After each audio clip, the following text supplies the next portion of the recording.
Polymers are very useful. They're used in our society for a wide range of things. Here's two very simple and basic examples. We've seen polyethylene, that's used in plastic bags. So that type of plastic is polyethylene, and it can also be, its properties can be adapted slightly by in the way that it's processed. So it can be like a harder plastic than what you think of as a plastic bag. It can be used for other things as well, like drinks bottles, that type of thing. Okay, polytetrafluoroethene, its commercial name is Teflon, and that's used in non-stick frying pans. So as you can see, there's a big range of use of polymers, of everything in between and beyond. So one thing we're going to look at then is, what do we do with the polymers once we've finished with them, the waste polymers? The thing about polymers is that these type of polymers, addition polymers, are non-biodegradable. So they don't break down. So once they come to the end of their use, we have to somehow process them. Okay? So how can we process waste polymers? Well, we can separate, sort and recycle them. Okay? It's important that they have to be separated and sorted first, because you can't just take any collection of plastics and reuse them. They have to be sorted out into types.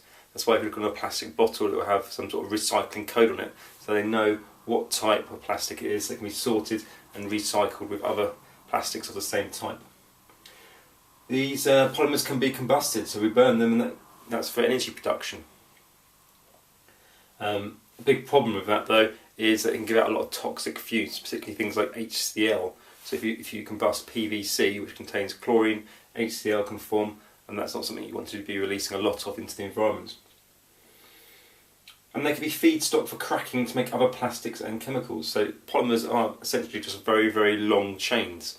So we can crack them like we crack long alkanes from crude oil and make them into smaller molecules, and then possibly use them to make other plastics or to make other chemicals for a range of things.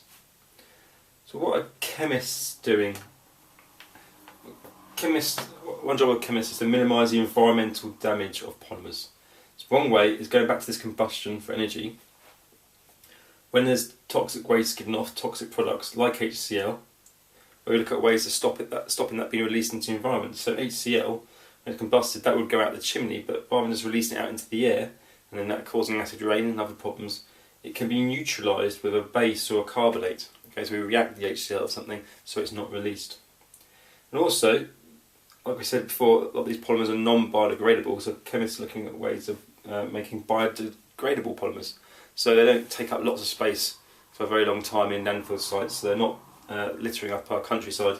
They can be biodegradable, so they naturally break down over time.